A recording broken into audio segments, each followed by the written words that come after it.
We open on an old yet absent-minded scientist as he's working on a formula. An invisibility formula, to be precise. Huh? Where's my plane?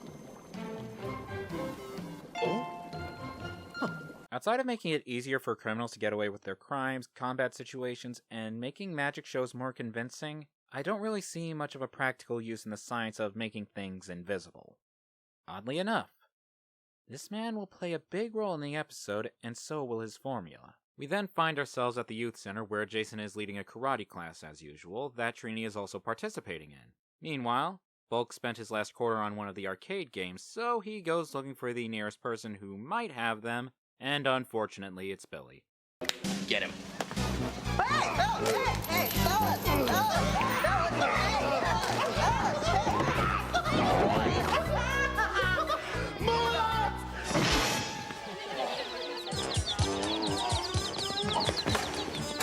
After Trini helps Billy out of the recycling bin, she tells him that her Uncle Howard, the man we saw earlier, was coming to town to cheer him up. But in a shocking twist, even that's not enough to pick up Billy's spirits. The recent thing with Bulk and Skull, however, gives Bill the motivation to re-enroll in Jason's karate class. As Howard finishes work on his formula, Rita has a plan to get her hands on it, which means telling Finster to work on today's MOW, the Dark Warrior. Back at the youth center, Howard appears with his formula that he kept in a jar. We also find out from Jason that he was also a famous martial artist, and a legendary one at that. A karate scientist? That's what I call an inspiration. Howard then makes the mistake of leaving his formula at Ernie's counter. And with that, Chekhov's gun is loaded. Trini introduces him to the gang, and after hearing that she had suggested the idea of teaching Billy karate, Howard takes our nerdy blue boy on as his student. Rita sends Squat, Babu, and Goldar to steal the invisibility formula. They find what they think is the formula, but Goldar, unsure if it even is the right one, has Squat and Babu test it on themselves, which they do by drinking it, instead of the easier way of simply pouring a drop on themselves to see if it makes them invisible.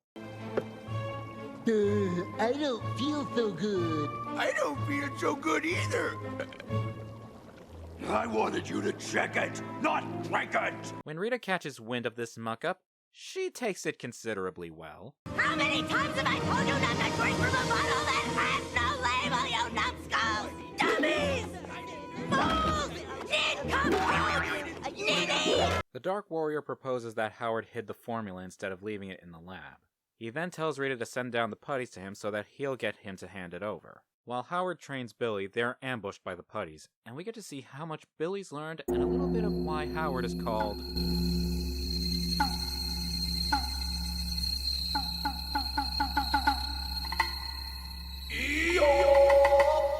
the Karate Scientist.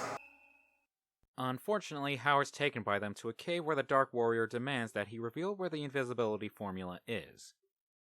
Or at least the front of him is supposed to be the Dark Warrior, because looking at the stock footage, he's not supposed to be wearing jeans. Howard refuses to play along, which DW doesn't take too kindly to, and gives him one whole hour to cough up where he left it before the dynamite goes off. Billy rushes over to the youth center to inform the other rangers of Howard's predicament. The putties. They grabbed Uncle Howard. I tried to stop them, but I couldn't. Wait, what? What would they want with Uncle Howard? I don't know. He's just a harmless old man. Ernie then gives Trini black balloons, which turn out to be a gift from the Dark Warrior with a message telling her where he's keeping her uncle. You know, this doesn't stop me from thinking Rita got the idea from seeing the It miniseries. It's the only way she'd get the idea of making Pine Octopus a clown and sending a message with balloons. The only thing missing is the giant spider. The Rangers arrive at the command center to be informed by Zordon as to why Rita's taken a sudden interest in Trini's uncle. Unfortunately, Trini, your uncle's creation has inspired Rita to hatch one of her most evil plots ever. Behold! Your uncle has invented a new invisibility formula. A few drops on any person or object will cause it to totally vanish. Rita has dispatched her latest evil villain, the Dark Warrior, to get the formula from your uncle. Her master plan is to use the formula to make you Power Rangers disappear forever. Okay, I have to call bull on this. If Zordon really did see Howie make the formula, he'd know that's not how it works. The small drops he put on the cactus didn't make it disappear from existence. It just made it so it couldn't be seen to the naked eye. In fact, you can actually see him prick his finger on the invisible cactus that was shown at the start of the episode. He had a reaction to the cactus needle, so it was still there. If anything, it would just serve to make Rita's monsters more of a threat because the Rangers wouldn't be able to see them. I know I'm jumping ahead, but at the end of this episode, it's even shown that the formula's effects are only temporary. The Rangers teleport to the outside, where they're of course attacked by putties, and as usual, they make quick work of them.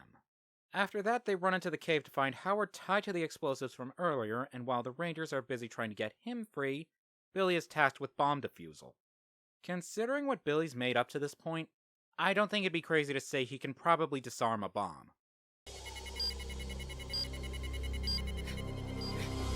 Come on, Billy! Come on, Billy, you can do it!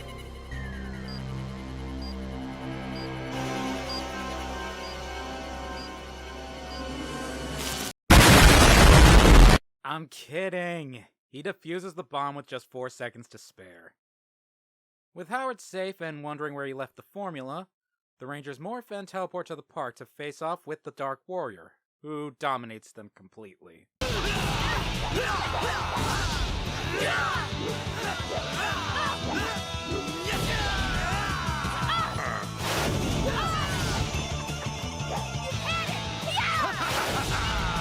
Surrender, fools! Rita then makes him big.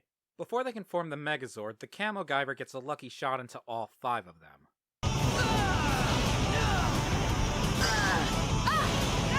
The Megazord enters battle mode after an admittedly good hit for its tank mode.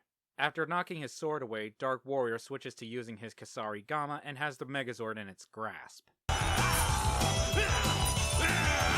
This prompts the Rangers to call down the Mega Power Sword to cut it and make this Dark Warrior see the light.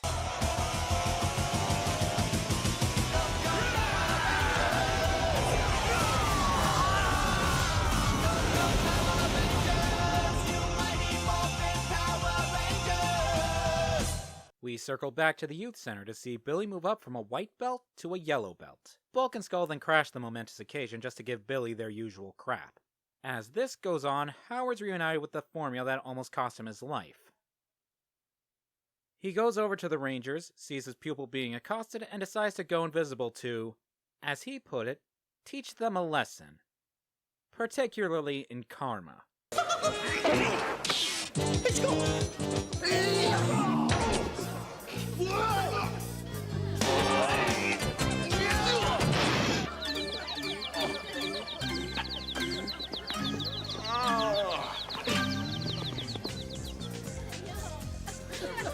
Fellas, remember, keep your mental energy tightly centered, like the nucleus of an atom.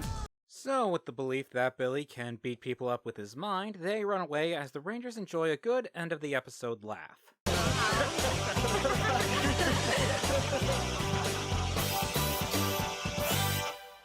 Mainly because of how the invisibility formula played into the episode, particularly with Rita's plan, which we never get a real idea of what it was except for what Zordon says, and even that didn't really help. The episode felt a bit meh for me. Although I will admit Billy's moments throughout the ep make up for it.